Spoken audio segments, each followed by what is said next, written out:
வணக்கம் அனுகிரகம் தமிழ் சேனல் நேர்களே, நான் உங்கள் அன்பான சயின்டிபிக் வேதிக் அஸ்ட்ராலஜர் அஸ்ட்ரோலஜி பேசுகிறேன். நல்லது நினைப்போம், நல்லதே நடக்கும். செப்டம்பர் 2025 சிம்ம ராசிக்காரர்களுக்கு எத்தகைய ஒரு மாதமாக இருக்க போகிறதுன்னு பார்க்க போறோம். இப்ப பாத்தீங்கன்னா ஆண்டு கிரகம் என்று சொல்லப்படுகிற குரு 11ஆம் இடத்துல இருக்கிறது நல்ல ஒரு பலம். சிம்ம ராசிக்காரர்களுக்கு அஷ்டம சனி நடக்கும் பொழுது அதை ஓரளவுக்கு சமாளிக்கக்கூடிய அளவுக்கு கொடுக்கக்கூடிய ஒரு பலம் ஒரு அமைப்பு குரு 11ஆம் இடத்துல இருந்து நேராக 5ஆம் வீட்டை பார்க்கிறார், 7ஆம் வீட்டை பார்க்கிறார். அதே சமயத்துல அவர் 3ஆம் வீடுங்கிற முயற்சி ஸ்தான வீட்டையும் பார்க்கிறார். சனி 8ஆம் இடத்துல இருந்து அஷ்டம சனி தாக்கத்தை கடந்த 3-4 மாதமாக சிம்மராசிக்காரர்கள் கொடுத்திருக்கிறார். உங்களுக்கு தெரியும், குரு ஓரளவுக்கு அதை கண்ட்ரோல் பண்ணக்கூடிய அமைப்பு இருக்கு. 7ஆம் இடத்துல ராகு, ராசிக்குள்ளேயே கேது. எப்பவுமே ராகு கேதுகள் ராசிக்குள்ள வரும்பொழுது மனக்குழப்பங்கள் வரும். இதுல ஒரு நல்ல விஷயம் என்னன்னா, குருவின் பார்வை ராகு மேல பருவதனால அந்த குழப்பத்துல ஒரு நிதானம் இருக்கக்கூடிய அமைப்புகள் கொஞ்சம் கொடுக்குது. நம்ம அப்படி ஒன்றும் நம்ம மோசமா போயிடாது அப்படிங்கிற அமைப்பு இருக்கு. சரி, மாத கிரகமோட அமைப்பு எப்படி இருக்குன்னா, சூரியனே செப்டம்பர் மாதத்தோட முதல் பகுதியில முதல் 2 வாரத்துல ராசிக்குள்ளேயே இருக்கிறார். ராசிக்குள்ள இருந்து கேதுவால் பாதிக்கப்படுகிறார். ஸோ இன்னுமே மனக்குழப்பங்கள் சிலது வரலாம், சில கான்ஃபிளிக்ட் வரலாம், சில குடுக்கல் வாங்கல், சில நண்பர்கள் விஷயங்கள், பார்ட்னர்ஷிப் விஷயத்துல கொஞ்சம் கிளாரிட்டி இல்லாம இருக்கலாம். 3rd and 4th வீக்ல பாத்தீங்கன்னா 2ஆம் இடத்துக்கு வருவது நல்ல விஷயம். புதனோட சேர்ந்து 4ஆம் இடத்துக்கு வர்றார். பட் வந்தாலும் சனியின் பார்வை பெறுகிறார். ஸோ அதுலயும் சில 100% பிராப்தங்கள், 100% ஸ்மூதான அமைப்புகள் இல்லாமல் கொஞ்சம் மனக்குறைவுகள், எதிர்பார்க்கறது ஒண்ணு நடக்கிறது ஒண்ணுங்கிற மாதிரி சில மாற்றங்கள் கொடுக்கக்கூடிய மாதமாக சிம்மராசிக்காரர்களுக்கு இருக்கு.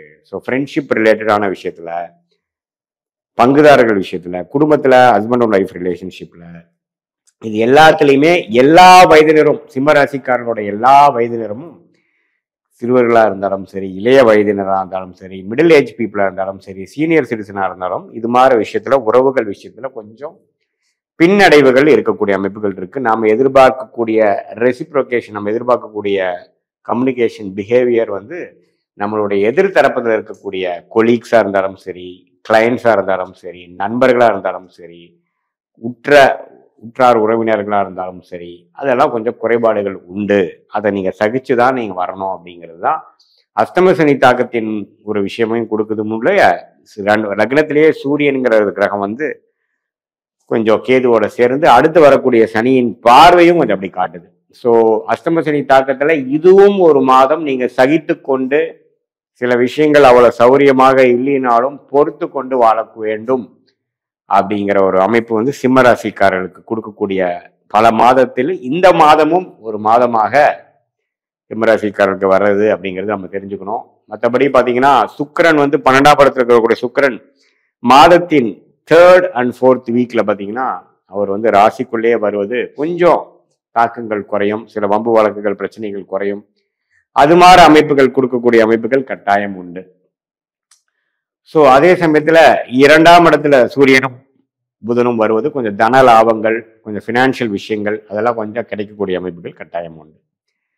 ஸோ எல்லாம் கூட்டி கழிச்சு பார்க்கும் பொழுது மாத கிரகத்தின் சஞ்சாரமும் ஆண்டு கிரகத்தின் சஞ்சாரங்கள், பெயர்ச்சி, இதெல்லாம் வைத்து பார்க்கும் பொழுது சிம்மராசிக்காரங்க அஷ்டம சனி நடக்கும் பொழுது இந்த செப்டம்பர் மாத பலனும் பார்த்தீங்கன்னா ஓரளவுக்கு ஃபினான்ஷியல் விஷயங்கள், உறவு விஷயத்துல சில அக்கறைகள் வேணும். உடல் உபாதைகள்லையும் நம்ம கொஞ்சம் பார்த்துக்கணும். திடீர்னு சில செட்பேக்ஸ், வண்டி வாகனத்துல போறப்ப செட்பேக்ஸ், நம்ம ராத்திரி நேரம் இரவு பொழுது சார்ந்ததுக்கு அப்புறம் டிராவல் பண்றப்ப நம்ம கேர்ஃபுல்லா இருக்கணும். முடிஞ்ச வரைக்கும் ஸ்ட்ரேஞ்சர்ஸோட கேர்ஃபுல்லா இருக்கணும். குடுக்கல் வாங்கல கேர்ஃபுல்லா இருக்கணும். நம்ம கிரீடியா, நம்ம ஆசைப்பட்டு ஏதோ செயல்படும் பொழுது சில பிரச்சனைகள் வரும். ஆசைப்படாம நிதானமா உழைப்பை நம்பி யார் வாழ்றாங்களோ அவங்களுக்கு பெரிய பிரச்சனைகள் வராது. ஸோ இப்போ பெருசா ஒரு இன்வெஸ்ட்மெண்ட் பண்றது, பெருசா ஒரு லாபம் நோக்கு பண்ணலான்ட்டு ஒரு ரிஸ்க் எடுக்கிறது, இந்த மாதிரி அஷ்டம சனி டைம்ல அப்படி பண்றது பார்த்தீங்கன்னா நமக்கு சாதகமான அமைப்புகள் வராது. போயிட்டு அப்ப மெயினா பார்த்தீங்கன்னா அந்த அரசர்களுக்கு ஆட்சி போகிறது, பிரைம் மினிஸ்டர், சீஃப் மினிஸ்டருக்கெல்லாம் பிரச்சனை ஆகுறது, ஆட்சி கவிழ்வது, இதெல்லாமே அவங்களுடைய அஷ்டம சனி தாக்கத்துல தான் வரும்.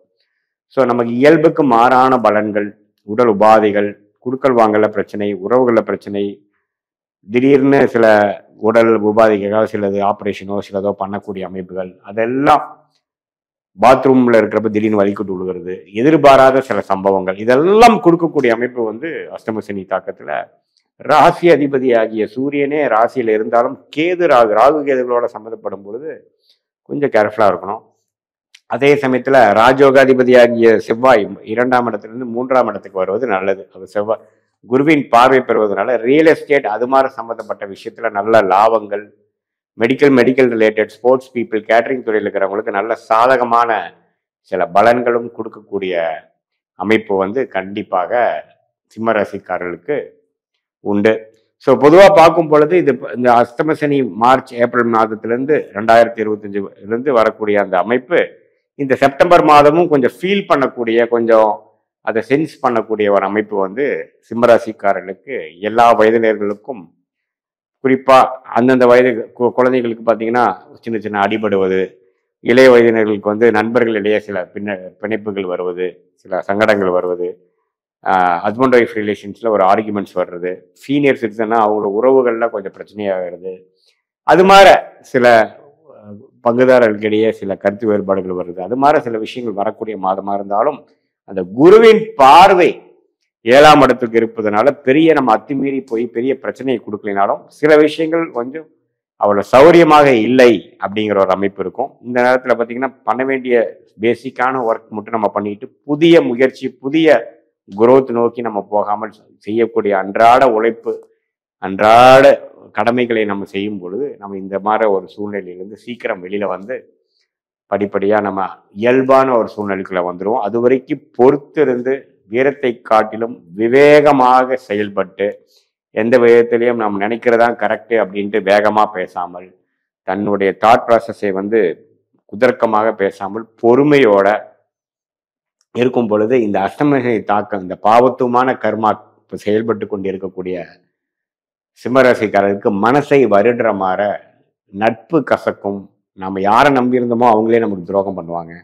எதுவுமே நமக்கு வந்து கரெக்டான ஒரு ரெசிப்ரோகேஷன் நிறையா வராது. அது மாதிரி ஒரு மனசை வருடுற மாதிரி இந்த டைமில் கொஞ்சம் பொறுமை காட்டு, நமக்கு நேரம் சரியில்லை, பொறுமையாக இருந்து தான் இந்த இடத்துல இருந்து வெளியில் வரணும்னு சொல்லிட்டு இந்த நேரத்தில் யாரையுமே ஜட்ஜ் பண்ணாமல் இவங்க இப்படி தான் இவங்க அப்படிதாங்கிற மாதிரி இல்லாமல் நமக்கு நேரம் கெட்டிருக்கிறப்ப எல்லாமே அப்படிதான் நடக்கும் அப்படிங்கிற விஷயத்தை உணர்ந்து வேகம், வீரம் அது மாதிரி விஷயத்தை காட்டிலும் விவேகமாக செயல்பட்டு நம்ம வந்து இந்த காலகட்டத்திலேருந்து அப்படியே பொறுமையாக இருந்து வரும் பொழுது அடுத்த வரக்கூடிய காலகட்டத்தில் வந்து நம்மளுடைய கிரக நிலைகள் சாதகமான அமைப்புகள் வரும் பொழுது நம்ம எளிதில் வெற்றி பெற்று நம்ம வர முடியும்.